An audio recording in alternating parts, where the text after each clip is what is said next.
বিসমিল্লাহির রহমানির রহিম। আসসালামু আলাইকুম। নতুন একটা ভিডিও নিয়ে চলে আসলাম আপনাদের সামনে। আমি আজকে পুলি পিঠা বানাবো। এটা ঝাল পুলি পিঠা। ঝাল পুলি পিঠাই সবাই বেশি পছন্দ করে। মিষ্টি পিঠা এখন আর তেমন কেউ খেতে চায় না। আমি একটা ডো রেডি করে নিয়েছি চাউলের আটা দিয়ে। এটা আর দেখানো হয়নি। অফ ক্যামেরায় আমি এটা করে নিচ্ছি।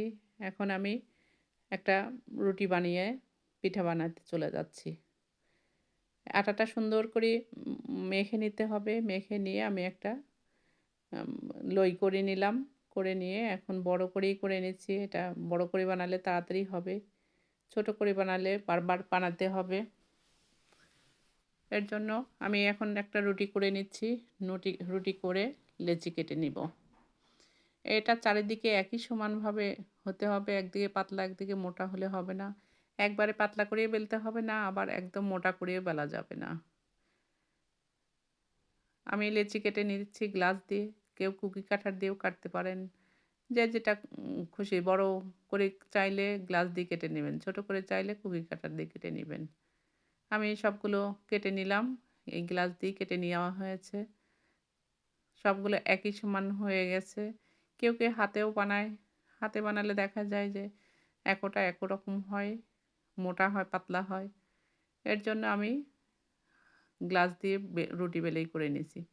আর এইভাবে একটু হাতে করে নিলে, বেলে নিলে তাহলে কিন্তু পিঠাগুলো আর ফাটবে না। আর না করে নিলে ফাটার সম্ভাবনা থেকে যায়।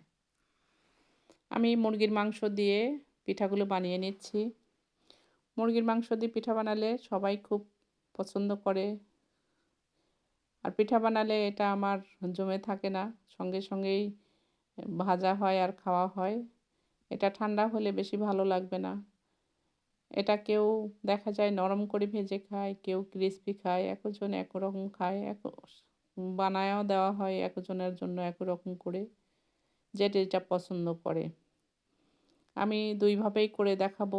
ক্রিসপি করেও দেখাবো, নরম করেও বানিয়ে দেখাবো। তা আমি ১-২ করে পিঠাগুলো বানিয়ে নিচ্ছি। আপনারা যদি লাইক দিতে ভুলে যান, অবশ্যই লাইক দিয়ে ভিডিওটি কন্টিনিউ করতে থাকেন।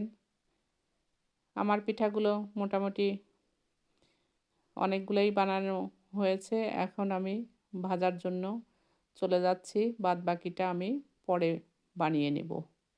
সবগুলো একসঙ্গে বানিয়ে নিয়ে ভাজতে গেলে অনেক দেরি হয়ে যাবে। আমি চুলাইতে তেল দিয়ে দিলাম। এখন আমি পিঠাগুলো যেগুলো বানানো হয়েছে সেগুলো আমি দিয়ে দিচ্ছি। কড়াইতে তেল গরম হয়ে গেছে। এখন আমি পিঠাগুলো দিয়ে দিচ্ছি। পিঠা আমি অল্প করে দিয়েই ভেজে নিব। একবারে বেশি আর দিচ্ছি না। এখন উল্টাপাল্টা পিঠাগুলো ভেজে নেব। আমার চেয়ে অনেকেই অনেক ভালো পিঠা বানাতে পারে। আমি অনেকের কাছে অনেক কিছু শিখি।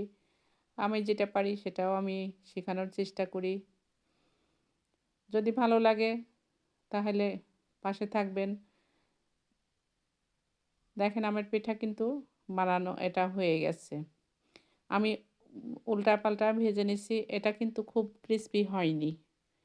আমি এই তেল দেখেন এইভাবে তুলে রাখলে সঙ্গে তুলে ফেললে পিঠা ঠান্ডা হয়ে গেলে আর তেল বের হবে না। আমি উপরে দেখায় দিলাম তেল ফোঁটা পড়ছেই। এর জন্য কিছুক্ষণ ধরে রেখে তারপরেই পিঠাগুলো ওঠাতে হবে। পিঠার মধ্যে প্রচুর তেল যায়। দেখেন এটা আমি অনেক ক্রিসপি করে ভেজে দিলাম। এটা একবারে মুসমুসে। আমি সাউন্ডটা অফ করে ফেলছি। এটা আর শব্দটা শোনাতে পারলাম না। দেখেন ঝাঁকাচ্ছি তেল পড়তেই আছে। এটা কালারটাও চেঞ্জ, আবার খেতেও অনেক মজা, একদম ক্রিসপি। বেশ গরম। আমি এটা তেঁতুলের সস দিব। তেঁতুলের সস দিয়ে এটা খাবে। টমেটোর সস দিয়ে তো আপনারা অনেকবারই খেয়েছেন। দেখা যায় যে সিঙ্গারা, পুরি সবকিছু টমেটোর সস দিয়ে খাওয়া হয়। একবার তেঁতুলের সস দিয়ে খেয়ে দেখবেন। আমি এগুলো একটু ভেজে নিচ্ছি, একটু কড়া কম। তে যে যেটা পছন্দ করেন। এইটাই যদি আবার পরে ঠান্ডা হওয়ার পরে ভাজা হয় তাহলে এটাও ক্রিসপি হবে। একবারে ভেজে না নিয়ে অল্প করে ভেজে রেখে দিলে যে যখন খাবে তখন আবার ভেজে দিলে খুব তাড়াতাড়ি ক্রিসপি হয়। এই তো আমার পিঠাগুলো হয়ে গেছে। আমি আরেকটা পিঠা করে নিচ্ছি। এটা হচ্ছে ক্রোসেন্ট। এটা আমি ওভেনে করে নিছি। পিঠা বানানোটা আর দেখানো হয়নি। বানানো দেখালে অনেক বড় হয়ে যাবে ভিডিও। এর জন্যে আমি শুধু সংক্ষেপে দেখাই দিছি। এটা দেখেন পিঠাগুলো খুবই সুন্দর। এটা কিন্তু ক্রোসেন্ট, কিন্তু চিনি দিয়ে করা হয়েছে এটা, মিষ্টি পিঠা। এটা ওভেনে করে নিছি। এটা হলো ক্রোসেন্ট। ক্রোসেন্ট অনেকভাবেই করা যায়। আমি প্লেটে উঠায় নিলাম। দেখেন কেমন হয়েছে। আপনারা দোয়া করবেন। আল্লাহ হাফেজ। ফি আমানিল্লাহ। খুবই সুন্দর লাগছে। খেতেও বেশ মজা।